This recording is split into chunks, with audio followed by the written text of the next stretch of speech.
Bienvenue à tous et nous recevons pour vous Monsieur Simon Mwamba, bienvenue. Merci. Ça fait pratiquement 2 ans qu'on ne s'est plus revu. Hein? C'est toujours un plaisir de vous revoir. Voilà, alors ça fait longtemps. Chaque fois quand on avait des problèmes ou des questions liées à la fiscalité, on faisait beaucoup plus appel à vous pour beaucoup plus nous éclairer, que ce soit dans les 5 questions et dans d'autres domaines purement économiques. Aujourd'hui, c'est la sensibilisation au niveau de la fiscalité. Qui dit fiscalité, il y a des problèmes au niveau dans l'Est de la République démocratique du Congo, Bukavu ainsi que Goma. Comment vous pouvez sensibiliser les gens à être beaucoup plus au point sur le plan fiscal dans ces zones occupées? D'abord, merci. J'ai compati avec les opérateurs économiques qui se retrouvent dans cette zone. Vous savez que les affaires, c'est dans un climat de paix, de sécurité et de sérénité. Il faut la paix pour opérer, parce que les affaires, c'est la circulation libre des personnes et de leurs biens. C'est là où on parle du climat des affaires.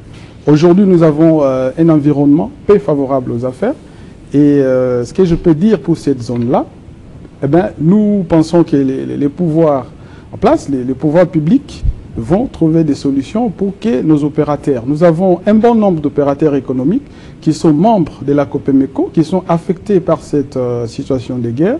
Nous espérons, et les autorités sont à l'œuvre pour trouver une solution et que la paix revienne et que les affaires se passent comme ils doivent se passer dans cette zone-là. Voilà, il faut que les affaires se passent comme ils doivent certainement se passer. On parle du civisme fiscal. Qu'est-ce qu'on peut comprendre par civisme fiscal? D'abord, il faut dire que payer ses impôts, c'est un devoir constitutionnel. Quand vous vivez dans un pays, que vous soyez étranger ou national, vous avez ce devoir de payer vos impôts parce que ces impôts sont canalisés vers les politiques publiques pour subvenir aux besoins de l'État en termes d'infrastructures. C'est l'argent de l'impôt, en termes des écoles, des hôpitaux, tout ce qui est structure de base pour la vie paisible dans un pays. Maintenant, les impôts sont payés par des particuliers, des personnes physiques, et comme des personnes morales, les entreprises. Maintenant, les civismes fiscal, c'est des entreprises. Je voudrais parler plus des entreprises parce que je suis administrateur délégué de la Confédération des petites et moyennes entreprises congolaises, la COPEMECO, qui est représentée d'ailleurs dans plusieurs provinces. Et pour nous, le civisme fiscal, c'est des sociétés ou des entreprises citoyennes qui remplissent correctement toutes leurs obligations fiscales. Parce que le civisme fiscal, ce n'est pas seulement le fait de payer des impôts, mais il y a des obligations parfois déclaratives, d'information, de contrôle fiscal, la manière de se comporter vis-à-vis de l'administration fiscale. C'est tout cet ensemble d'actions qui constitue le civisme fiscal. Et aujourd'hui, je suis là pour sensibiliser nos opérateurs économiques, essentiellement les petites et moyennes entreprises, et parfois même les gens qui opèrent dans l'informel, pour comprendre qu'aujourd'hui, plus que jamais, le pays a besoin du civisme fiscal et les administrations fiscales au niveau central, provincial ou au niveau du secteur, à tous les niveaux, nous sommes en train de sensibiliser à ce qu'on ait ces réflexes de dire c'est le moment ou jamais de payer nos impôts pour soutenir les efforts du gouvernement. Voilà, vous parlez de payer des impôts. Qu'est-ce que vous faites pour certainement rendre beaucoup plus attractif ce civisme fiscal? Parce que c'est bien, vous savez, ce qui fait mal, c'est payer ces impôts, mais nous sommes les premiers à demander l'amélioration des routes, la réhabilitation des routes, l'amélioration de la vie sociale, mais si déjà nous-mêmes on n'arrive pas à remplir nos obligations.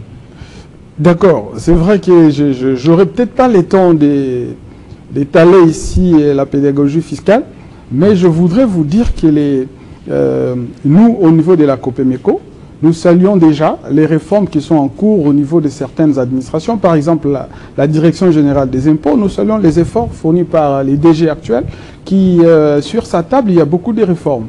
Et parmi ces réformes, nous avons la télédéclaration. Par exemple, aujourd'hui, nous sensibilisons pour la déclaration, la souscription de la déclaration sur les rémunérations des employés du secteur, je dirais plus les secteurs privés qui nous concernent.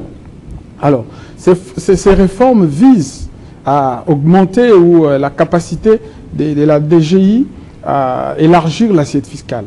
Alors nous avons ce devoir-là, cette mission-là, de sensibiliser nos membres, qui sont essentiellement de petites et moyennes entreprises créées, promis et gérées par les Congolais. Alors, nous avons mis en place un programme qui consiste à faire des matinées fiscales, en collaboration avec la DGI, bien sûr. Par exemple, là, nous serons à l'hôtel Sultani. Déjà, c'est lundi le 24, nous serons là. Et je profite pour inviter tous les membres de la Copemeco, petites et moyennes entreprises, voire même les personnes qui exercent les commerces en informel, qui ne sont pas formalisés, pour qu'ils viennent. Parce que ce que nous voulons, c'est avoir des petites et moyennes entreprises citoyennes qui vont former même la classe. On ne peut pas parler de la classe moyenne s'il n'y a pas de petites et moyennes entreprises fortes et qui connaissent leurs obligations fiscales et qui les remplissent avec vraiment dévouement. C'est à cette condition-là que nous pouvons dire que les efforts du gouvernement peuvent aboutir, parce que quand on parle fiscalité, on parle bien de finances publiques. Et donc les caisses de l'État sont alimentées par les impôts, les taxes qui proviennent des activités exercées par nos membres. Voilà, parce que quand, vous l'avez dit, fiscalité, finances publiques, l'argent de l'État, beaucoup plus, nous sommes dans une économie beaucoup plus informelle. Alors comment vous faites pour qu'on quitte de l'informel au formel afin de pouvoir beaucoup plus exercer ce civisme fiscal? Vous savez, il y a aujourd'hui au Congo la loi sur l'entrepreneuriat et les start-up. Cette loi a des dispositions qui sont favorables pour toutes ces personnes qui exercent dans l'informel, parce que si vous passez du cap de l'informel vers le formel, vous formalisez votre entreprise, ça veut dire que vous avez tous les documents requis en commençant par les RCSM jusqu'aux autorisations spécifiques ou sectorielles, vous avez des avantages. Et dans cette loi, il y a un instrument capital, c'est l'amnistie fiscale. Ça veut dire que dès que vous quittez et vous vous engagez à respecter toutes les obligations fiscales, l'État congolais s'engage à vous accompagner et à vous accorder un temps de grâce où vous ne serez pas contrôlé, où il y a certains avantages qu'on vous accorde pour que vous puissiez croître et développer votre entreprise, mais à condition que vous puissiez être une société citoyenne qui continue dans la durée à payer ses impôts et à créer de la richesse, à créer de l'emploi, parce que l'entreprise, aujourd'hui, c'est une partie prenante qui est entourée de plusieurs personnes. On parle de l'État, on parle des investisseurs, on parle des clients, des fournisseurs. Toutes ces personnes sont autour de l'entreprise. Et quand l'entreprise marche, toutes ces personnes évoluent et c'est là que chacun d'eux peut payer aussi les impôts. Et nous encourageons ces actions de vulgarisation que la DGI a lancées. Et nous remercions d'ailleurs encore une fois les DG. Il nous a contactés pour que nous puissions faire ce travail, relayer les messages du civisme fiscal auprès des entrepreneurs congolais. Et surtout, ceux qui sont dans l'informel sont aussi concernés parce que notre tissu économique, nous avons beaucoup de flux, nous avons beaucoup de mouvements, des circulations, des transactions qui s'opèrent dans l'informel et qui ne passent pas par les circuits formels, ce qui fait que notre économie reste de plus en plus dominée par l'informel. Tout à l'heure, vous avez parlé de l'amnistie, amnistie fiscale. Alors, vous ne voyez pas qu'avec trop de tracasseries que nous constatons dans les secteurs informels, cela ne pousse pas les opérateurs économiques à aller dans les formels. Ils veulent tout simplement se cantonner là-bas et puis pour éviter un peu trop des documents, c'est un peu encombrant. Il est vrai qu'aujourd'hui nos administrations doivent encore travailler et nous-mêmes, la Copemeco, nous sommes dans plusieurs réunions, plusieurs assises pour pousser. Et d'ailleurs, vous savez que les chefs de l'État ont invité les opérateurs économiques. Ça sera demain d'ailleurs, nous serons là pour parler aux chefs de l'État et qu'on écoute aussi les chefs sur le problème du climat des affaires, le problème de l'environnement économique, comment restructurer un peu l'économie congolaise. Alors, les problèmes qu'il y a parfois, c'est un problème d'information et de formation. On doit avoir des opérateurs économiques qui sont, informés, parce que quand on est informé, on sait comment agir. Après, il y a la formation. Nous, Copemeco, nous pensons toujours qu'il y a moyen de réduire les interventions des administrations tant fiscales que publiques auprès des opérateurs économiques. Mais cela doit passer par un dialogue franc. Ça doit passer par des concertations, des réunions vraiment à bâton rompu pour que nous puissions écouter et les opérateurs économiques et les administrations pour qu'ensemble nous puissions comprendre comment on peut arriver à réduire ces interventions qui s'apparentent à des tracasseries. Ben, je ne saurais pas le dire parce que bon, je suis aussi entrepreneur. Je pense qu'il faut traiter chaque cas dans son contexte pour comprendre pourquoi il y a eu tracasserie. Ça peut parfois être du côté des administrations ou du côté des opérateurs économiques. Vous savez, les impôts, c'est quelque chose qu'il faut toujours consentir. Les opérateurs économiques doivent comprendre et les administrations aussi. De part et d'autre, il y a des règles, c'est un jeu, il faut respecter les règles du jeu, mais effectivement, quand il y a trop d'interventions auprès des opérateurs économiques, en ce moment-là, on parle des tracasseries, mais l'État congolais est toujours ouvert au dialogue, et c'est ce que nous continuons à faire, ce que nous continuons à dire, pour que les nombres d'interventions soient réduits et que l'opérateur économique s'occupe de son métier, et qu'il y ait de moins en moins de problèmes de tracasseries. Oui, mais il y a, donc tout ça, c'est un problème récurrent qui revient chaque fois quand vous avez des ateliers. Vous relevez toujours cette problématique des tracasseries, mais ça n'arrive toujours pas à être résolu. Effectivement, c'est des problèmes qui sont parfois juridiques, parce qu'il faut les interventions des administrations sont organisées autour des textes des lois qui régissent les commerces. Alors, il faut comprendre qu'aujourd'hui, nous avons des textes parfois qui sont des textes communautaires. Nous avons des textes au niveau national et voire même international. Et notre arsenal juridique, en termes du fonctionnement de notre structure économique, c'est vrai qu'il y a quand même pas mal de choses qu'il faut revoir. Il y a parfois une redondance dans les actes posés par les administrations fiscales. Nous pensons qu'il y a des volontés de part et d'autre, et du côté de nous, les corporations patronales, et du côté des administrations ou pouvoirs publics, pour essayer de réduire le nombre des actes qui poussent les administrations à descendre dans les entreprises pour contrôler, surtout les contrôles fiscaux, les contrôles parafiscaux, les contrôles douaniers. On se bat pour que toutes ces lois soient harmonisées et qu'on ait des textes qui soient souples et qui vont s'harmoniser avec la vie actuelle, l'évolution de l'économie, parce qu'aujourd'hui l'économie est devenue presque numérique. Il faut que nos textes aussi soient conformes à cette volonté de la vie économique, raison pour laquelle nous encourageons ces dialogues établis avec les opérateurs économiques et nous félicitons aussi certains opérateurs économiques qui se montrent citoyens et qui sont prêts à coopérer avec les administrations fiscales pour que la caisse de l'État soit alimentée. Alors, au niveau des zones sous occupation, il y a combien de Copemeco?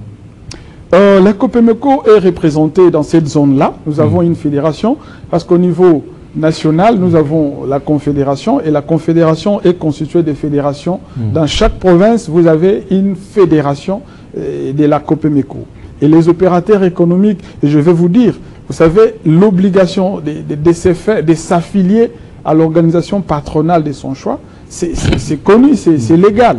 Ça veut dire qu'au Congo, quand vous êtes opérateur économique, vous avez le choix pour s'affilier. Vous devez être au sein d'une association d'employeurs, c'est parce que c'est l'interlocuteur. La Copemeco, c'est l'interlocuteur direct entre le pouvoir public et les opérateurs économiques. L'État ne peut pas parler individuellement à chaque opérateur économique, raison pour laquelle l'État encourage à ce que les opérateurs économiques, les PME, les petites et moyennes entreprises, puissent aller vers la Copemeco et que la Copemeco puisse porter la voix de ces opérateurs économiques auprès des pouvoirs publics. Raison pour laquelle, d'ailleurs, demain, la Copemeco prendra aussi une prise de parole lors de cette réunion convoquée par les chefs de l'État pour écouter les opérateurs économiques et comprendre leurs difficultés et apporter des solutions de manière transversale avec toutes les administrations. Et nous pensons que c'est un début. C'est vrai qu'on en parle souvent, mais les actions ne suivent pas. On espère que cette fois-ci sera la bonne.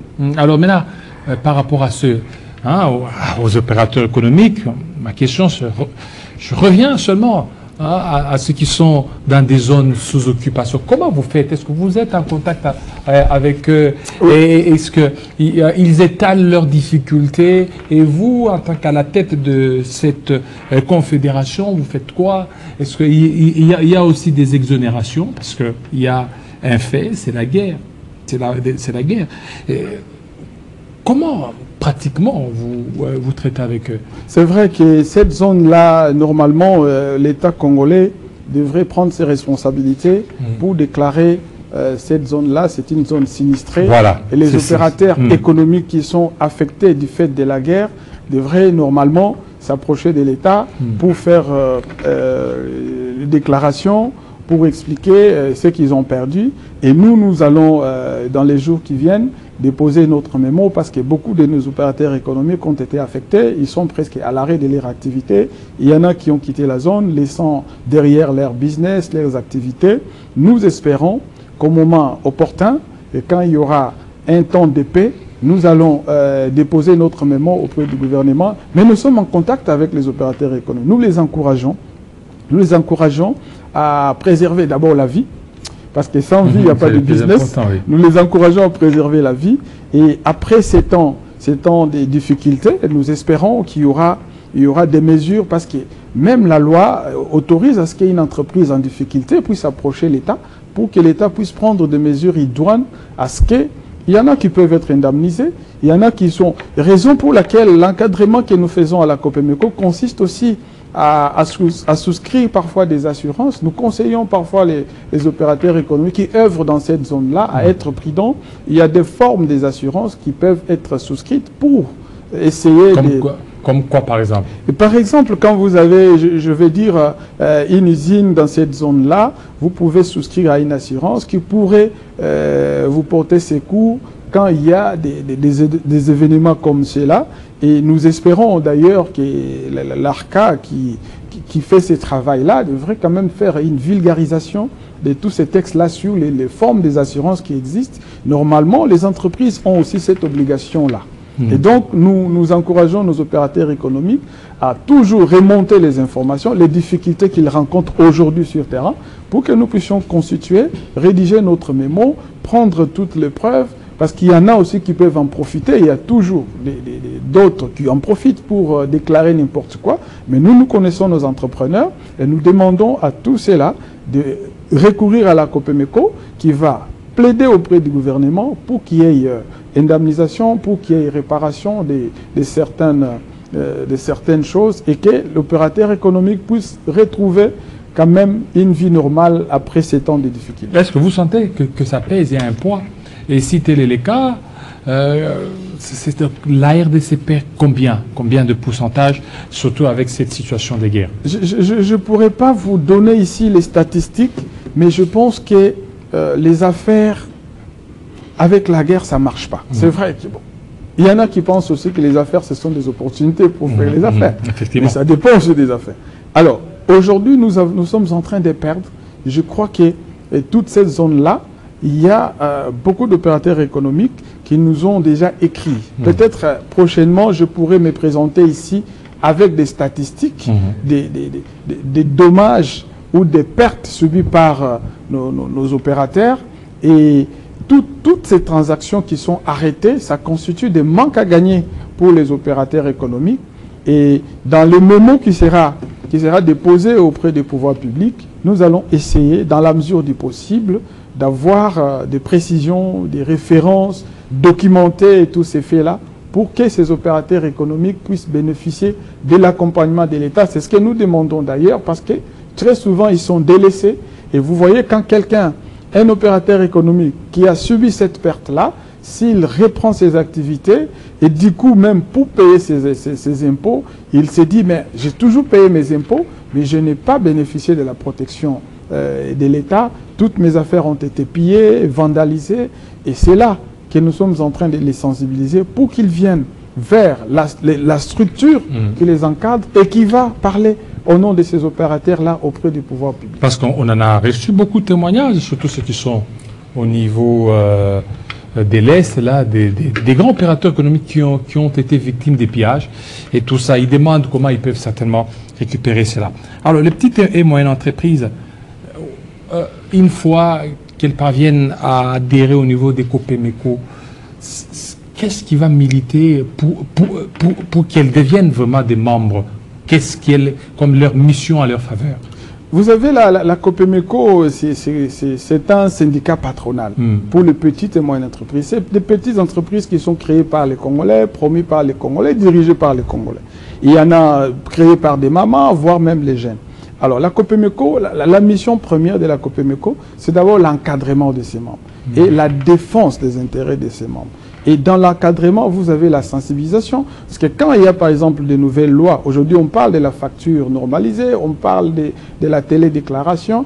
Alors, toutes ces lois, quand elles sont d'abord rédigées, la COPEMECO prend part à la rédaction de ces lois parce que la COPEMECO est partie prenante dans toutes les réunions qui parlent du civisme fiscal. Alors, qu'est-ce que nous faisons comme travail? C'est d'abord vulgariser ces lois-là. Les textes fiscaux ne sont pas... Elles sont complexes. Les textes fiscaux sont complexes et complexifiés. Il faut toujours des spécialistes. Et nous avons des experts en droit des affaires, en comptabilité, en fiscalité, dans tous les secteurs, qui sont là pour décortiquer ces lois et les expliquer et donner des directives claires aux opérateurs économiques que nous encadrons. Alors, la défense des intérêts des membres, c'est... Par exemple, quand vous avez des cas comme des pillages, des vandalismes, ça s'est fait même à Kinshasa. Et aujourd'hui, on peut vous dire qu'il y en a à Kinshasa que nous encadrons et nous approchons les autorités pour comprendre comment ça s'est passé et comment ils peuvent bénéficier de l'encadrement. Cet encadrement peut prendre la forme, par exemple, des avantages fiscaux que l'État peut accorder pour ces entreprises victimes de vandalisme. Et cela, le travail de la COPEMECO. Après, ceux qui sont dans l'informel, nous les approchons pour leur expliquer tous les avantages prévus par les textes de la loi, surtout la loi sur l'entrepreneuriat. Et vous avez différents textes aussi qui accordent certains avantages consistants pour les opérateurs qui quittent le secteur informel vers le formel. Et donc le travail de la COPEMECO, c'est celui-là. Et d'ailleurs, c'est une obligation de se faire, d'être membre d'une corporation. C'est une obligation. C'est une obligation légale. Pour ceux qui sont au niveau des PME ou des PMI. En tout cas, chaque opérateur économique qui œuvre en RDC devrait normalement être membre d'une corporation. Il n'y a pas que la COPEMECO. Il y a aussi les grandes entreprises qui sont à la FEC. Nous avons les petites entreprises. Il y a la FENAPEC et les entreprises publiques qui sont à la NEP. Et donc, c'est l'encadrement qui est la mission principale de toutes ces corporations. Mais nous sommes plus focalisés sur les petites. Petites au vrai sens de la loi sur l'entrepreneuriat qui définit qu'est-ce que c'est une petite et moyenne entreprise. Et donc, notre encadrement s'étend sur tous les territoires, c'est sur tout l'étendue du territoire. Nous sommes dans toutes les provinces et nous avons beaucoup de membres qui nous contactent pour des orientations et nous avons des missions que nous faisons même à l'extérieur du pays pour trouver des opportunités. Même à l'extérieur? Oui. La COPEMECO a des contacts même à l'extérieur du pays pour trouver avec des corporations comme les nôtres à l'extérieur du pays. Et nous sommes en contact pour favoriser la participation de nos membres, par exemple, à des foires agricoles, à des foires minières. Et tout ça, ça passe par la COPEMECO. Raison pour laquelle j'invite encore ceux qui sont dans l'informel, ceux qui ne sont pas encore membres d'une certaine corporation partenaire, de bien vouloir approcher les corporations pour qu'ils puissent bénéficier de tous ces avantages. Alors, ceux qui sont victimes peut-être des pillages et qui se retrouvent en dehors du pays, qui ont fui la guerre, et que peut-être ils sont membres de COPEMECO, qu'est-ce que vous allez faire d'eux? La première des choses, c'est documenter les faits. Parce qu'il faut documenter. Vous avez été un opérateur économique formel, ça veut dire que vous étiez en train de payer vos impôts, vous avez votre RCSM, vous avez toutes les autorisations pour opérer au Congo. Les dossiers doivent être constitués rapidement, ce que nous demandons d'ailleurs à même ceux qui ont quitté le pays pour des raisons que nous connaissons. Nous leur demandons, même par mail, de nous écrire pour que nous puissions déjà prendre des dispositions à ce que, quand nous allons présenter tous ces cas auprès des pouvoirs publics, qu'ils soient pris en compte. Après, si il n'y a plus rien qu'on peut constater, parce que ce sont des cas de force majeure, la guerre, personne n'en veut, personne ne peut accepter de travailler dans les conditions de guerre. Nous allons, après, quand il y aura la paix, nous avons des enquêteurs qui vont aller sur terrain pour essayer de récolter le plus d'informations sur ces opérateurs économiques-là, parce que nous voulons quand même avoir des dossiers bien documentés qui peuvent être présentés auprès des pouvoirs publics pour voir comment on peut accompagner, surtout assister ces opérateurs économiques pour qu'ils reprennent leur vie, qu'ils reviennent aux affaires et qu'ils puissent mettre de leur expertise dans ce que nous voulons constituer aujourd'hui comme classe moyenne. Alors, c'est pas facile, hein, ça dit que s'ils sont là, quelques-uns de vous. Alors, est-ce qu'il y a un temps?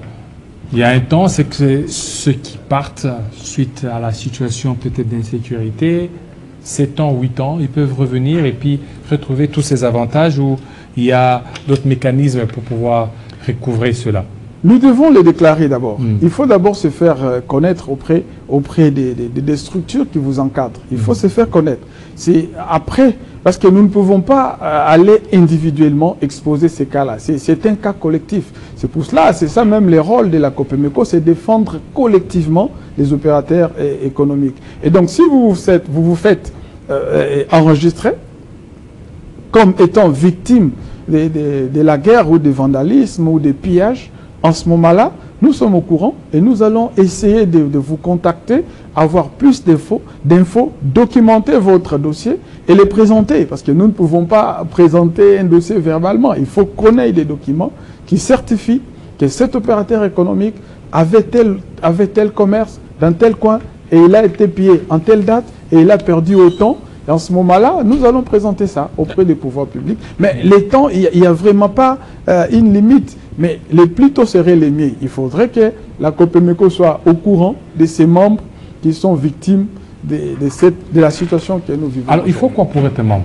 Qu'est-ce qu'il faut? Alors, être membre de la COPEMECO, il faut d'abord être opérateur économique. Parce que nous visons plus les opérateurs qui sont formels. Ça veut dire qui ont tous les documents requis, notamment le RCSM, les numéros impôts, l'IDNAT, tous les documents qui sont requis pour exercer un commerce au Congo. Alors, si vous avez ces documents-là, nous avons notre siège national à Limité 10e rue, nous avons notre site copemeco.cd. Les personnes qui souhaitent être membres de COPEMECO peuvent aller sur le site de la COPEMECO, ils peuvent nous contacter, ils peuvent écrire, nous allons répondre et nous allons les mettre en contact avec les assistants qui sont là, disposés à les accueillir, les écouter pour remplir toutes les formalités d'adhésion à la COPEMECO. Alors, on cesse d'être membre quand? Ben, aussi longtemps que vous êtes opérateur économique, vous êtes membre.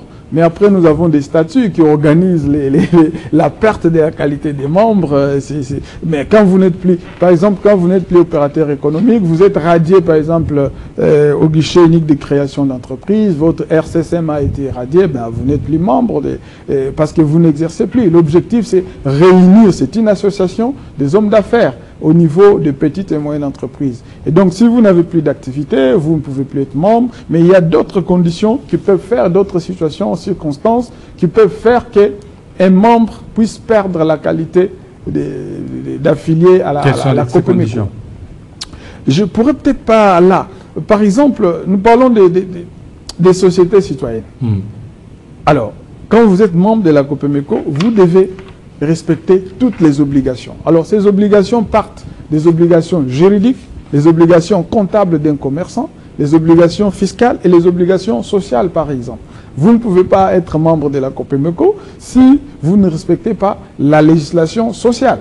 Vous ne pouvez pas être membre si vous ne respectez pas la législation fiscale. Et donc, la mission première, c'est encadrer ces opérateurs économiques pour qu'ils exercent dans la légalité. Exercer dans la légalité, c'est respecter toutes les lois et les règlements qui régissent l'activité l'activité que vous exercez. Et c'est là les entreprises citoyennes de la COPEMECO. Quand on parle d'entreprise citoyenne, c'est une entreprise qui respecte les lois de la République en ce qui concerne l'activité exercée. Voilà, merci beaucoup, M. Simon Momba. C'est moi qui vous remercie. Voilà, alors, attendant notre deuxième invité avec les embouteillages, merci à vous. Merci.